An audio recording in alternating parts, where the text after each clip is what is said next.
Olá, Alexandre Vacar aqui para falar um pouco sobre a questão do coronavírus. Mas antes de começar, eu quero deixar uma questão bem clara aqui, para facilitar a vida de todo mundo, ok? Esse vídeo é um chamado para a gente olhar para toda essa situação com harmonia e, acima de tudo, com toda a consciência, todo o entendimento real do que está acontecendo de verdade nessa situação. Então, se você faz parte do grupo de pessoas que ainda escolhe o medo como caminho de evolução, com todo carinho e respeito eu digo, sabe, feche esse vídeo agora mesmo, porque isso não é para você, entendeu? Não perde o seu tempo aqui com essa ferramenta de transformação pessoal, ok? Bom, tudo devidamente esclarecido e para esse papo ficar ainda melhor e poder chegar no tom que eu quero, explicando até o que me fez escolher esse título, o Agente Transformador. Então, para chegar nisso tudo, eu quero começar compartilhando uma metáfora com você. Bom, conta a lenda que muitos séculos atrás ia a peste, a doença, a peste, então, ia a caminho de uma grande cidade quando encontrou uma pessoa por ali. Vendo a doença avançando na direção daquela cidade, a pessoa perguntou: Peste, onde você vai? A peste respondeu: eu vou para aquela cidade matar 10.000 pessoas. E seguiu. Depois de um tempo, a peste voltou a se encontrar com aquela pessoa que estava muito irada, que disse: Ô peste, você mentiu para mim, sua peste. Você me disse que mataria 10.000 pessoas e acabou matando 100.000 pessoas. E foi então que a peste respondeu: eu não menti, eu matei exatamente 10.000 pessoas. O resto morreu de medo mesmo. Esse é o ponto que vai definir quem vive e quem morre, o medo. Mas eu não estou falando da morte física, mas sim da morte de hábitos.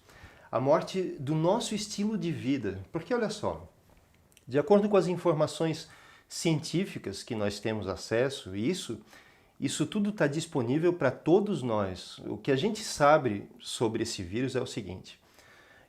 Por favor, eu não estou aqui me colocando como agente de saúde ou qualquer especialista em área epidemiológica. Eu só compartilho o que está disponível na mídia responsável, que assume o papel de informar as pessoas e não de espalhar o terror, como a gente vê em muitos lugares por aí.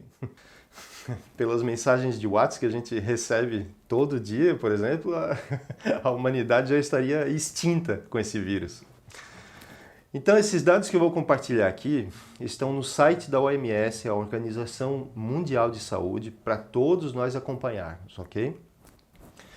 Bom, o que se sabe é que 90% das pessoas que serão infectadas pelo coronavírus terão algo parecido com uma gripe, com sintomas bem leves e que podem perfeitamente ser tratados em casa.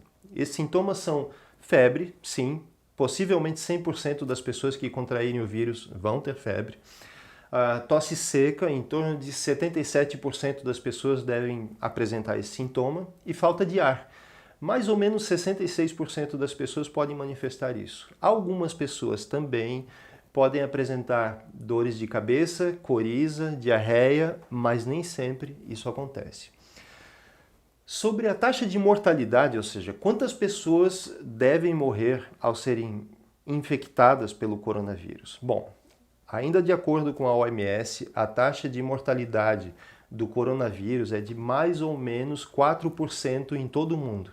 Mas isso varia um pouco, às vezes varia muito de país para país. Na China, por exemplo, essa taxa é de 3,97%. Já aqui no Brasil, e todos esses números são do dia 17 de março de 2020, que é a data em que esse vídeo está sendo gravado. Apenas uma pessoa havia falecido, num universo de 364 casos registrados. Para ficar ainda mais claro, se a gente colocar hoje 1.000 pessoas infectadas aqui no Brasil, jogando alto, 3 poderão morrer. 3 entre 1.000. Ainda de acordo com a Organização Mundial de Saúde, olhando pela faixa de idade, fica ainda mais fácil entender onde estão os maiores grupos de risco. De 0 a 9 anos, a taxa de morte é de 0%. 0%. De 10 a 39 anos, a mortalidade é de 0,2%. Entre 40 e 49 anos, sobe um pouco, para 0,4%. pessoas entre 50 e 59 anos apresentam uma taxa de morte de 1,3%. Agora é que os níveis começam a mudar um pouco. Entre 60 e 69 anos, a taxa de morte é de 3,6% das pessoas nessa faixa de idade que contraírem o vírus. As pessoas entre 70 e 79 anos apresentam um risco bem maior, de 8%. E acima dos 80, a taxa de mortalidade vai para os quase 15% no total das pessoas nessa faixa de idade. É alto e é preocupante, sim. Além disso, além dos cuidados com as pessoas acima dos 60 anos, que são os percentuais que mais preocupam, alguns tipos de doenças, caso a pessoa já as tenha, podem aumentar ainda mais as chances de complicações maiores. Problemas cardíacos, diabetes, problemas pulmonares, pressão alta e alguns tipos de câncer. Lembrando que esses dados estão disponíveis para todos verem no site da OMS, a Organização Mundial de Saúde, ok? Então, qual é a conclusão disso tudo? É preciso cuidado? Claro que sim, claro que sim. Especialmente com nossos idosos que deram a sua vida, o seu tempo, todo o seu trabalho para fazer esse mundo que a gente está vivendo agora. Ou todo o conforto, a tecnologia, os direitos adquiridos que a gente tem, que a gente desfruta agora, vieram de onde? Não foi num passe de mágica. Não, foi dedicação, trabalho daqueles que vivem e viveram antes de nós, os idosos. Então, sim, em respeito e amor a eles, que são os mais frágeis nessa situação, temos que colocar, sim, algumas mudanças no nosso campo, no nosso comportamento. Mas é preciso histeria, pânico, crise de ansiedade? Pode ser. Como eu sempre falo, tudo são escolhas aqui nas nossas vidas. Mas olha só, vem comigo. De acordo com pesquisas feitas pelo cientista russo Piotr Garyaev, ficou comprovado que o DNA é influenciado e modificado através de palavras, sons e luz. E o que isso quer dizer? Que está cientificamente comprovado que o poder dos nossos pensamentos, palavras e orações, mantras, afirmações positivas, definem totalmente a qualidade da nossa saúde. E tem mais, o Instituto HeartMath, nos Estados Unidos, fez uma pesquisa envolvendo o DNA de placenta humana, que é a forma mais primitiva do DNA. Isso foi colocado em um lugar onde se poderia medir as suas mudanças. Então, pesquisadores foram treinados a gerar e sentir sentimentos, projetando esses sentimentos para os recipientes onde estavam o DNA. O que se descobriu foi que o DNA mudou de forma de acordo com os sentimentos dos investigadores. Então, quando os pesquisadores emitiam sentimentos de medo, raiva, egoísmo, eles puderam medir mudanças no DNA pesquisado, onde perceberam que ele se contraía e também apagava muitos dos códigos genéticos. Doença. Mas, quando os pesquisadores emitiam sentimentos de amor, alegria e especialmente gratidão, o que se pôde acompanhar foi uma coisa fantástica. O DNA pesquisado ficou mais relaxado e voltou a se conectar, se regenerando totalmente. Depois, essa mesma pesquisa foi feita com pessoas portadoras de HIV. É aqui que eu quero chegar desde o começo desse vídeo. Quando esses portadores de HIV, que participaram da pesquisa, começaram a manifestar sentimentos de alegria, amor, especialmente gratidão, os níveis imunológicos dos seus corpos, que é a capacidade de defesa que nós temos para nos defender de doenças, aumentou 300 mil vezes. 300 mil vezes só com alegria, amor e gratidão.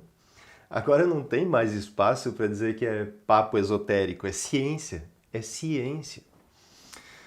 Então, quais são as conclusões que a gente pode chegar depois dessas informações que eu estou compartilhando aqui? Primeiro, que na verdade, o medo que a maioria das pessoas está apresentando não é o seu próprio medo. É um medo que nós acabamos incorporando de outras pessoas e das fontes de mídia lixo que assistimos, que lemos, ouvimos. Olha só como esse medo é, na verdade, uma grande crença limitante. Sabe quantas pessoas morrem em acidentes de carro por ano no Brasil? Esse dado está no canal do G1, é público, tá? Mais de 46 mil pessoas por ano. E alguém fica histérico cada vez que entra no carro para dar uma volta? Outro dado, também de acordo com o G1, 200 pessoas morrem assassinadas por dia no Brasil. São 73 mil pessoas por ano no Brasil mortas a bala. Mas a gente vai amarradão no mercado, cinema, shopping, praia, balada. Cadê o medo? Cadê o medo? Tem mais, e essa é uma das mais complicadas. De acordo com o portal G1 e a Folha de São Paulo, os casos de morte violenta contra a mulher no ambiente doméstico, dentro de casa, no Brasil, subiram 17% em 5 anos. Isso significa que nos últimos 10 anos, mais de 4 mil mulheres foram assassinadas por ano, dentro de casa, aqui no Brasil. E esses dados são 74% maiores do que a média global. Sabe, nós precisamos começar a fazer questionamentos verdadeiros a respeito das informações de mídia que chegam até a gente. Que a gente escolhe assistir, ouvir, ler. Temos que nos perguntar, por que será que só se fala das pessoas que morreram com o coronavírus? Por que não se fala de todas as pessoas que contraíram esse vírus e sobreviveram? Sim, porque é a maioria. Mais de 90% das pessoas sobrevivem. O que é que se quer colocando tanto medo nas nossas cabeças? Esse é o vírus real que nós temos que eliminar. O vírus do medo. E sabe onde pode estar a origem desse medo, na verdade? Pode ser sim que seja o medo de morrer, mas no sentido de ter que matar alguns hábitos que nós já temos desde sempre, como cumprimentar, beijar, abraçar, tocar, ou mais fundo ainda, o medo de ter que matar o ser egoísta que existe dentro de nós. Que em momentos como esses, de crise, sai enchendo o carro com compras no supermercado sem qualquer necessidade real, acabando com os estoques de comida, água, produtos de limpeza, produtos higiênicos, fazendo os preços aumentarem ainda mais e empurrando esse peso para cima dos outros que chegaram depois de nós. Estão nem aí. Ou ainda fazendo com que as pessoas que estejam passando por alguma dificuldade financeira, por exemplo, nem possam mais comprar o mínimo para passar por essa situação. Não estou nem aí. O egoísmo que faz que, mesmo com tanta informação científica disponível para todos, afirmando que o risco não é assim tão sério como a mídia lixo divulga, ainda assim sai correndo para o hospital, clínica, forçando sem qualquer necessidade aos profissionais de saúde atenderem a nós, quando eles poderiam estar prestando atendimento a quem está precisando de verdade. Talvez esse seja o início de todos os medos, o medo de ter que matar o egoísta que ainda vive em nós. Porque, sabe, é chegada a hora de nós entendermos que o coletivo é mais importante do que o meu próprio umbigo. Talvez seja bem isso mesmo. Mas se for isso, a gente pode ver de uma forma diferente também, mais leve. Olha só, é como quando a gente ganha um animal como companhia. De repente a gente está lá, sentadão no sofá e bate na porta aquele parente que faz tempo que não aparecia. Com um gato no colo. Olha só, presente para você. Na hora vem o mental mostrando as cenas, né? Limpar cocô, trocar areia, comprar ração, limpar os pelos, sofá arranhado, lagartixas mastigadas espalhadas pelos cantos. Eu sei como é. Eu tenho 2 gatos. Mas aí o que acontece? O tempo vai passando, o bicho se enrosca nas nossas pernas. Quando a gente está justamente no pior dos dias, ele vem e se esfrega com todo carinho, ainda mais com aquele ronronado deles. E já era. Quando a gente se dá conta, já nos apaixonamos pelo monstrinho. Então, assim também, todo esse movimento de mudanças pode ser visto de uma forma bem diferente. Sim, há medo. E não há problema nenhum em ter medo, mas não precisa haver ódio.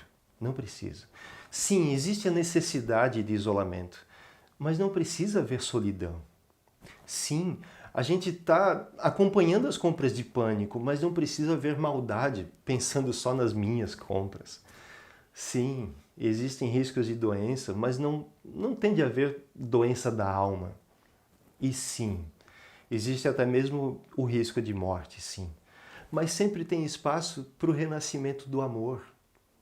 Aliás, esse momento pode ser usado de forma maravilhosa para a gente reencontrar pessoas que faz muito tempo que nós não vemos nem conversamos mais na nossa família.